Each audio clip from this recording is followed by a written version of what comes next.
Hello, everyone, and welcome back to Millennial and Mom. Thank you all for being very patient with us for us to make a new video.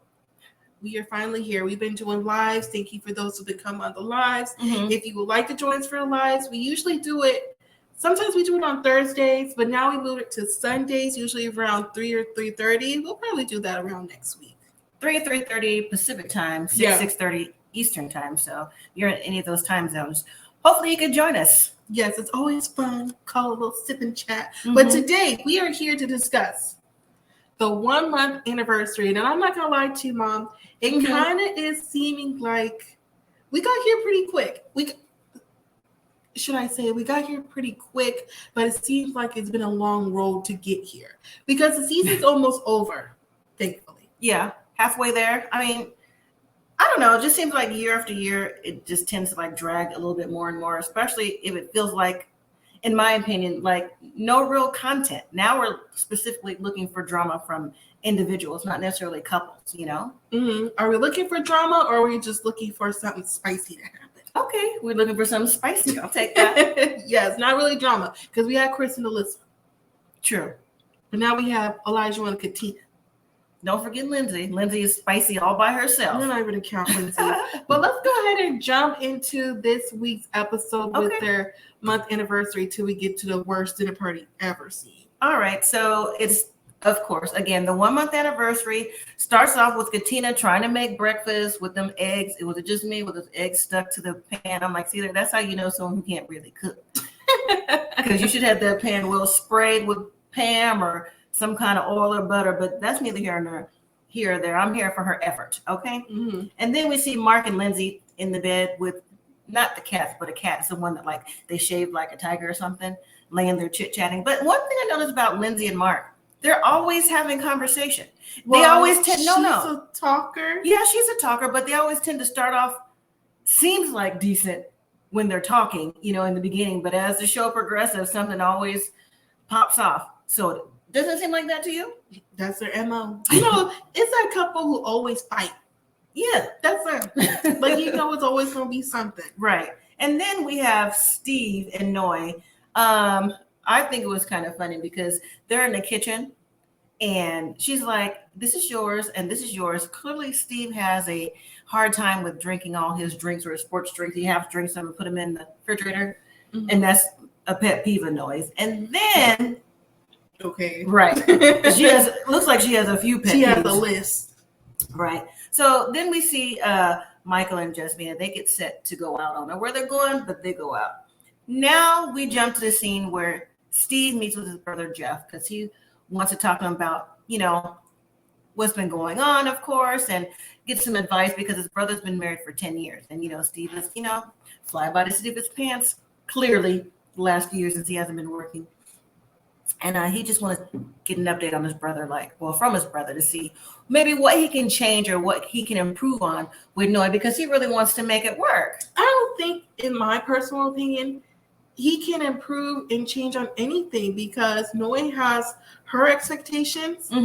He has his expectations. And Noi doesn't really seem like she's going to bend or fold on her expectations. You know what? I did write that down in my notes along the way. I think that she has expectations that she's not flexible on. Which we get. Everyone has expectations coming on this show. But if you're coming on this show, I think you should be a little bit more flexible. Way more open than what you normally are because this is a rush process and this and that. But we won't get into it because if you watch the show, if you know, you know. Yes.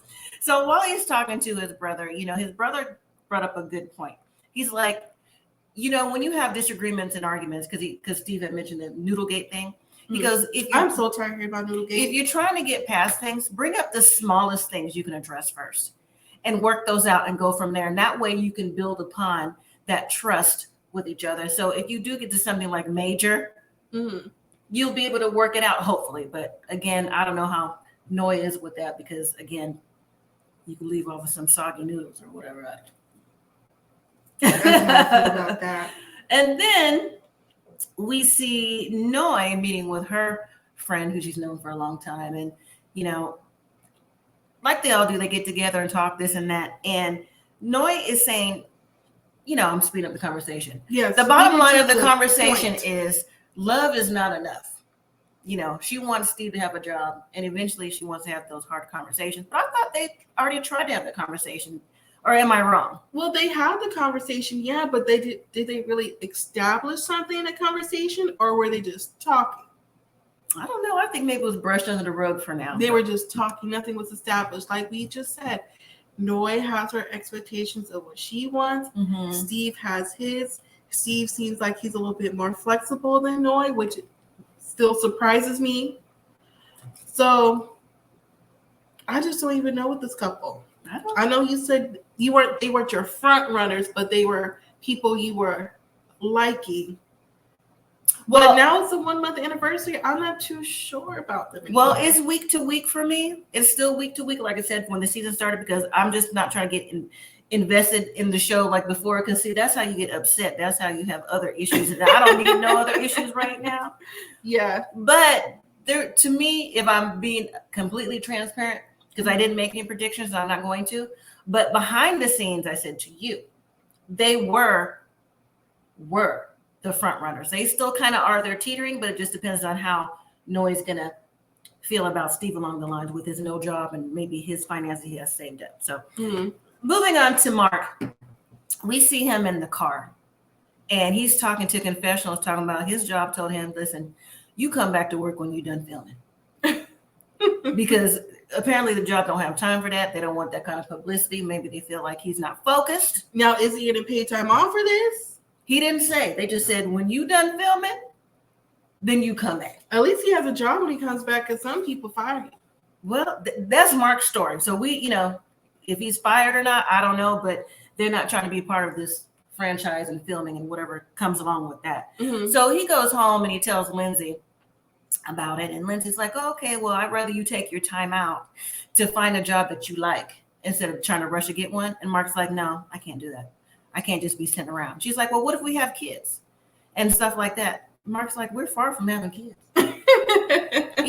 that pushed Lindsey the wrong way, but I don't think too much really pushes Lindsey the wrong way, because she interpreted like, we'll never have kids. We're not going to be together anymore. Pretty much. Down the line, like, he's only here for what Mark wants and what Mark needs and Mark's overview of life, and, she says that he got too much going on right now, which he does. He has a lot of things that are happening in his life. Mm-hmm. And for someone to be with him, they have to be extremely understanding. And that's not Miss Lindsey. Because Lindsey wants to be booed. Right. Then Mark meets up after all this to get Lindsey a gift for the 1 month anniversary. And lo and behold, who comes to help him pick out a gift? It's Chris. Yes. So are we going to get Alyssa? For what? Why not? To talk to who? Who's she cool with? Jasmina. The producers? No, I don't think so. But anyways, Mark says that him and Chris really hit it off from the beginning. He feels like, he said, when you're like in first grade or whatever, you make a best friend. That's your best friend for life. So that's good. Hopefully they'll continue on after the show is finished taping, which it has. They'll continue on. Mm-hmm. And so he picked out little things for Lindsey. Because remember in her apartment, when he first went over there, she had names for her flowers and plants and stuff. And so instead of getting her that, he got her a geranium or something with little stones and stuff like that. That meant something, healing stones, stuff like that. So I'm like, okay, just a little different kind of clutter. More clutter for her place. So now we move on to, you know what? Before I move on, the conversation with Mark and Chris was interesting. But to wrap up that conversation, he was telling Chris that he can see that Lindsey's a nice person. She's really trying.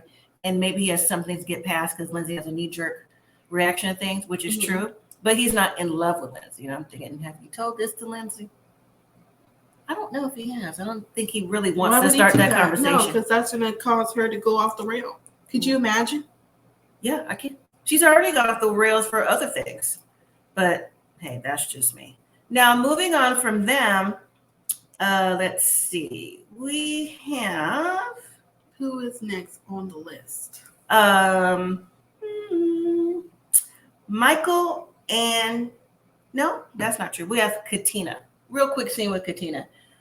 Again, I know you don't like it when I say that, but they do all talk to their friends. They need someone to talk to. That's actually what's happening. I mean, yeah, I know, but sometimes it's just like, we know that we talk to. I know. But some people don't know because they watch us instead of watching the show, Exactly. which is very wise because the show is very boring. This season is different. Mm-hmm. But she just tells her friend in their quick little conversation how, her and Olajuwon have an intimate connection and they're physically attracted to each other, but they haven't had any sex, but they had a lot of PDA, hugging and kissing stuff. She goes, you'll be the first one to know, girl. I'll text you when it happens. I'm like, okay, whatever. Mm-hmm. She wants it the deep. But you know what? I don't know if they have an physical connection. I saw a little bit last week with the sex stuff, but that's really about it. I haven't seen any up until then. I haven't. You haven't really? Mm-mm. I mean, I can see where the physical connection could come from because they both are very attractive, and I think that they think that they're attracted to each other. But the emotional side, I just think that they're two different people, and there's nothing wrong with being two different people. Mm-hmm. Sometimes opposites do attract. Sometimes. But not in this case. Now we move on to Michael. Michael meets with his best friend, and of course, how's it going since I last seen you? Because most people haven't seen each other since the wedding. And he goes on to tell his friend, which I felt was very interesting, that he wants to be more vulnerable and more open for Jasmina. Because remember, we're on the curb with his family and his friends are. Michael's not vulnerable. He's closed off pretty much, right? Someone who's closed off, I don't think they don't want to be vulnerable and open. It's just very hard for them to be. But at the same time, not meaning to cut you off, Mom. Mm-hmm. Jasmina isn't the best person to talk to at times. Right. Because she's very closed off. She's closed off too, but she kind of shuts them down whenever, I don't know, she just kind of shuts them down to me. It's just an energy she gives off even from the TV. Like, I would not talk to her. Like, if I was in her classroom, I'd be like, Yeah, but it would be a preschool class. You think she's intimidated preschool yes. children? Okay. Yes, I do. All right. Not saying that she's intimidating. I'm just saying her energy just comes off like no BS. It does. It does come off like that. And that's not necessarily the best thing you would like to have in a relationship. Well, that's probably why she's had, in her opinion, long distance relationships. Maybe she felt it's more successful to be on the phone or Skype or video chat, whatever, and not be face to face. Because you can always hang up. You can't And block the call. Block, delete, all that stuff. So, yeah. So he goes on to say that, Michael, that he's even changed his schedule for Jasmina. He changed it for the dog. I said, you changed your schedule for the dog? I thought, didn't she say 2 weeks ago that she had to go take the dog to the dog sitter? She couldn't stay over. Clearly the dog got somewhere to go. Whatever. Well, he's trying to be there for Jasmina in whatever way she needs. Exactly. That was the point he was trying to make. He said he was trying to do things that he felt she needed instead of what she needs. And I thought that was a good light bulb moment for Michael with that. So now for the anniversaries, the couples receive their gifts from the experts. And it's their wedding topper cake, and it's their vows, and it's their wedding pictures and photo albums. And you know what? I think they all, most of the time, the couples take nice photos. Even if they're like standoffish a little bit, at the wedding and stuff like that, they're still unsure. They still pretty much take good pictures. Whoever they hire in the quality of the paper. You're just here for the cinematography. No, I'm here for. Or is that the photography? Which one is it? Photography, cinematography is for the movies. Okay. But overall, they were nice pictures, stuff like that, and the couples were surprised that how nice it turned out and the way it was presented to them, stuff like that. So now, for the month anniversary celebrations, Michael, to me, is the one that went all out. Michael, because he made sure that Jasmina felt respected, that he was trying, that he was into her and what she wants, just like he was telling his friend, because he even mentioned to his friend before, I didn't say this part, that, if he's going to do this, be vulnerable and open, and if she doesn't receive it, then he doesn't know what else to do. So in the morning of their anniversary, he's made this nice continental breakfast. It was an upper echelon. See, I'm using big words. Continental breakfast. It weren't just your yogurt and your muffins. This was the fruit, nice fruit cut muffins, Danishes. Didn't you say there was no muffins? Was it muffins? Danishes, donuts, whatever. Croissants. I'm like, this sounds like a continental breakfast. Still. No, it's just the way that it was, the present and stuff like that. Anyways, it was candles. You don't get no candles and no continental breakfast. You can do your own candle. Well, that's why I was at home. So he wakes her up. She's like, oh my gosh, I'm so surprised. Michael knows I like things on display or the way that things are laid out or whatever she said. Mm-hmm. And she's like, looks like I did it. Now I was like, see right there? You already taking credit for something that I'm not getting to that. So while they're having breakfast, they're reminiscing on their pictures and they're reading their vows. And Michael brings us a suggestion that maybe they should rewrite their vows or update their vows for what it means today. And I was like, that's nice. But I didn't think Jasmina would participate because, see, last week she didn't participate in the writing of the journal. So I honestly don't know what was so different today. Or was it just because that this involves something that she actually liked? Because to me, in my opinion on Jasmina, if it's not something that she likes or she wants to do or effort that she feels effort is put towards her, then she's not what. That's when you got to have to. You need to be quiet. Or whatever she'd be saying. Maybe her serotonin levels was high. She was like, you know what? He's been doing good. He showed out for me, so I can cooperate with this. Okay, I'm not buying it, but whatever. So next we have Katina and Olajuwon. Now, Katina, she sets up the date for Olajuwon, the anniversary date, right? They go on a gondola ride. Why did O say a gondola ride? He goes, how you say it? A gondola. I said a gondola. If you don't know how to say it, you don't know how to say it. I know, but he did say that. He goes, I don't know how to say it, but a gondola? Come on now. I mean, I don't think I would know how to say it either if I was hearing it for the first time. Maybe not, but still. I mean, even the gondola person was like, gondola is something else. I'm like, exactly. And Olajuwon, he does like to be funny sometimes. Nah, I didn't say that was being funny. It seemed like that was real. But they seemed like they were, while they're on the ride, they were lovey-dovey, stuff like that. They were hugged up and kissing, stuff like that. And Olajuwon said, this feels amazing. For once, she brought her party girl atmosphere to my down home atmosphere. And, it means the world to me. What? And it means roll my eyes. I just hate. What, Cassandra Mina? I hate when he always. Hate's a strong word. Are you sure? I'm positive. Okay. When he always talks about her party girl style and he's just so down home and sentimental, he cook, he clean. Like, you was not about your party doing what you was doing. That makes me mad every time I see that because it's like, sir, we saw you just a few weeks ago. We saw you and we heard what you said. You are still that same person. I mean, yeah, he could be changing. I'll give him little points for changing because I know some people will come for me if I don't recognize that he might be changing. But if you were once that person, you cannot talk down about somebody else when you was just doing that same thing too. You just can't do it. It don't make sense to me. And that's why I said I hate it when he does that. Well, one of the reasons why I don't like him. Okay. Well, he said that he also feels that they're growing and they're emotionally and physically connected. And he says that he is about an 8.5 out of a 9 on the scale. It goes out of a 10-point scale. I've never heard no one say out of 9 before. No. It is on a 10-point scale. That's where he's putting himself, an 8.5 or a 9. Oh, and he says he's learned to talk with her and not at her. And he could see himself in love one day. And I said, okay, Olajuwon. Well, spoiler alert, he failed at the end of the episode. Moving forward to Mark and Lindsey. Mark plans an outdoor trip for Lindsey. It's outdoor. They're going to a campground with teepees and different little things set up around. Does that sound like something you would do? Me? No.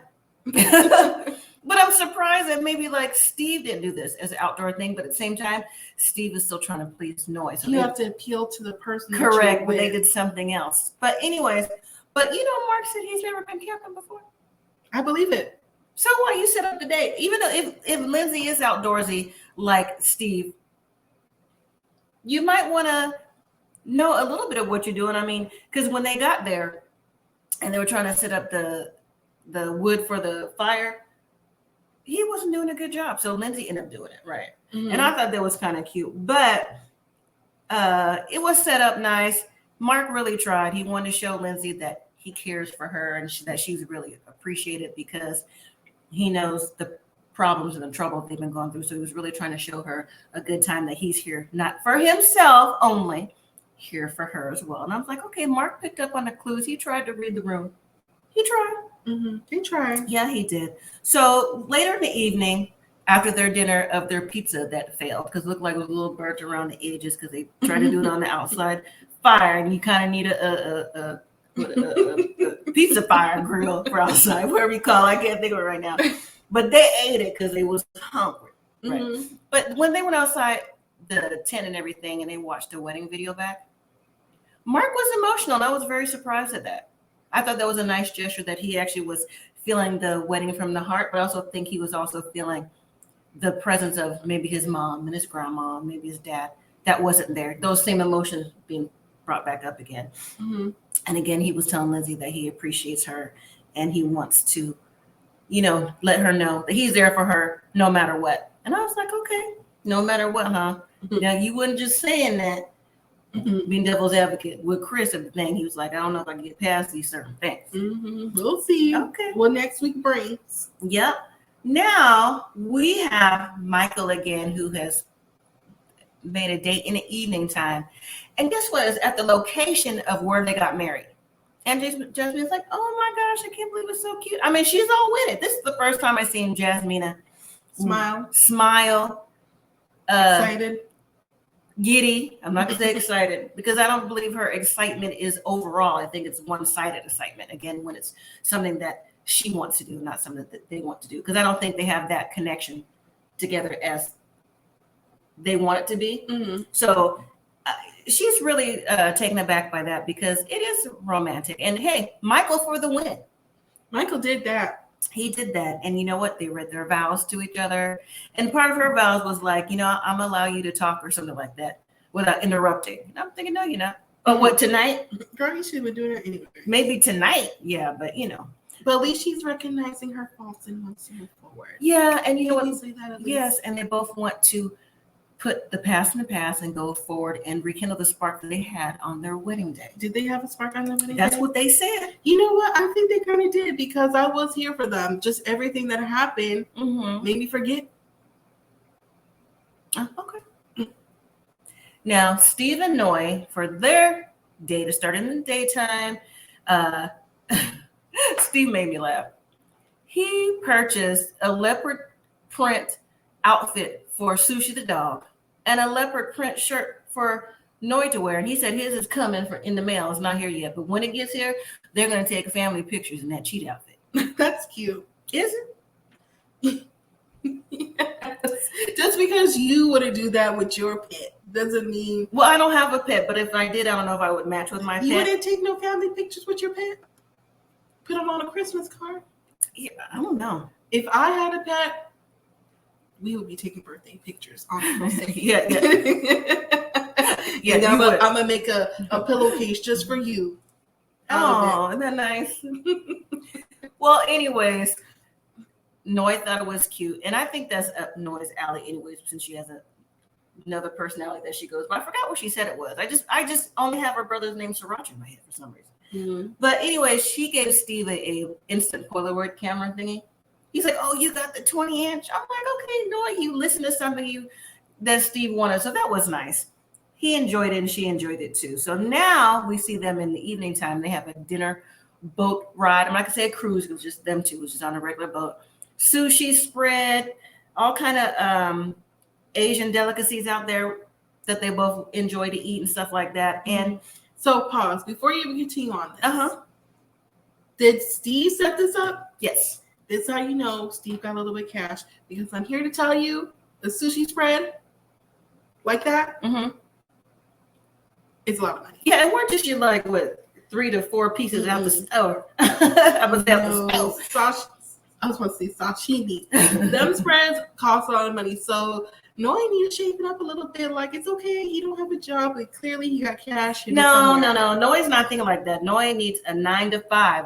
I think if she don't see a 9 to 5 or something, she doesn't feel comfortable because she's trying to bring up the fact about the job thing. They're trying to bring it up, but they're like baby stepping, bring it up. So I think probably in the next episode or 2, to maximum, that has to come up. I mean, she needs to know what is going on with his job situation if he wants to tell her. Let me get a guy who gave me a big sushi spread in a boat ride. That's all you need?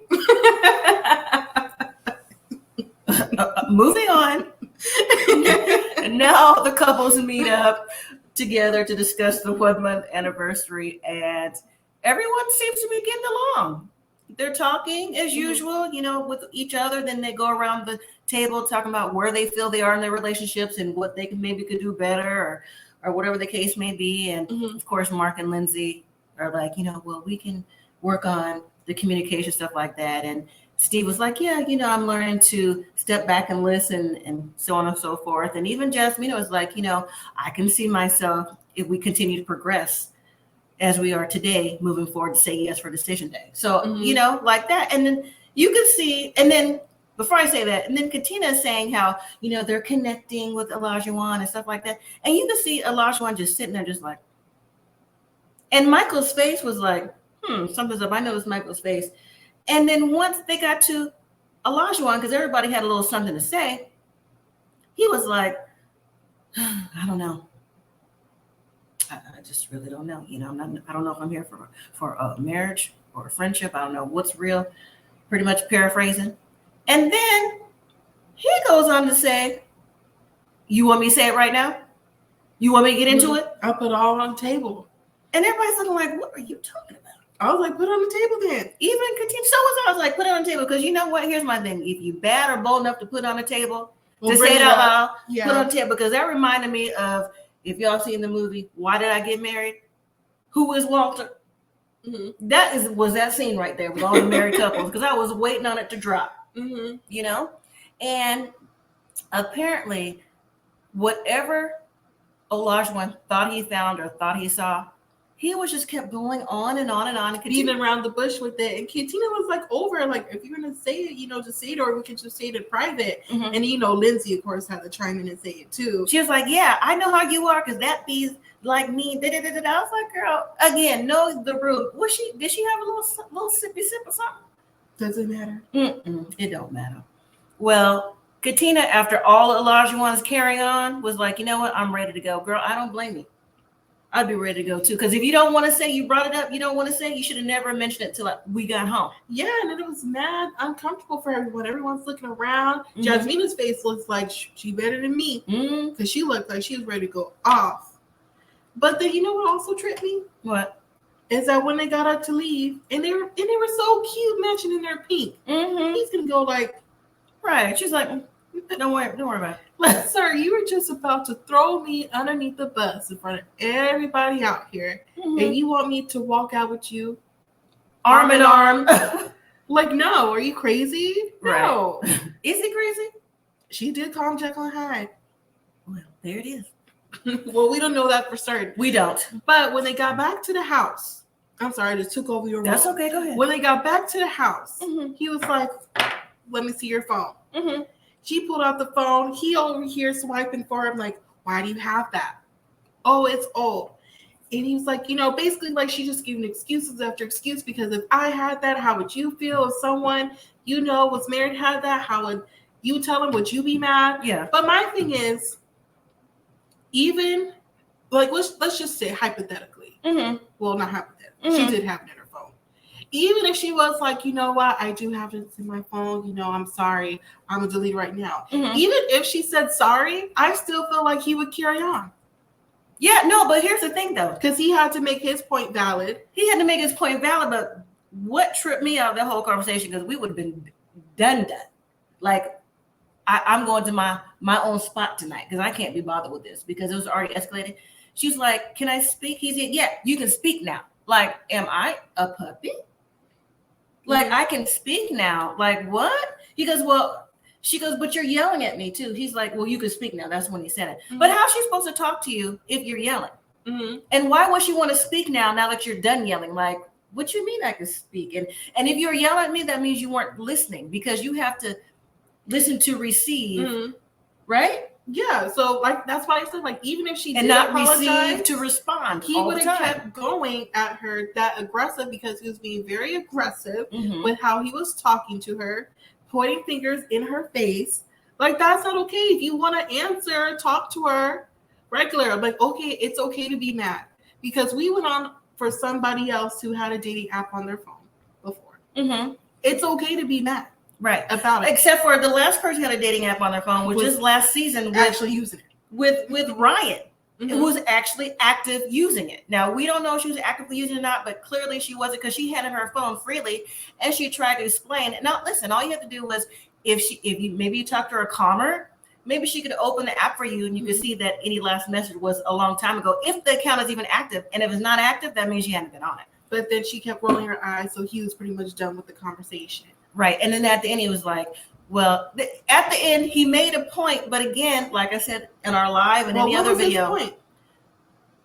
At the end, he made a point, like I said in our live and our other videos.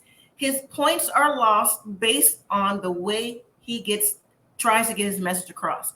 He tries to get his message across with a domineering effect, and that's not going to work. What he said was, if you come on Married at First Sight, like pretty much get rid of all your dating apps and this and that, or what, and the third, or else you're not ready to be on Married at First Sight, which is true, because we said it before. But guess what? Your point went in one ear and out the other, because that's not what we saw. That's not how we saw you behave, not just this episode, but the episodes previously as well, even on the honeymoon. And that's all we got for that. Mm-hmm. So that was the worst in a party ever. We've seen worse.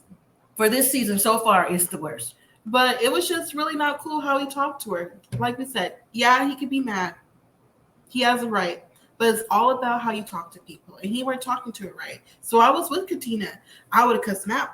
Well, anyways. But I was with Katina with that. Do you have any final thoughts on this episode? I said it already. That was the end of the episode. We'll see how they get along next week, because she said take these mics off, because you're going to see the real Katina, and that's what I'm waiting on. The real Katina. That's what you're waiting on for next week? Please stand up. Yes. I'm waiting for Jasmine and Michael, because she was so excited to be within this episode. And it looks like it's turning back to the old ways. It's not the old ways. It was just, what it is. I just didn't see that for them anyways. Well, especially not for her. So, well, that was the episode. All right. So thank you guys for sticking this long through the video. We really appreciate it. Let us know what you guys thought about this episode in the comments down below. We're definitely excited to see them. And go ahead. All right. Well, thank you all again for watching. And as always, live simply, be grateful.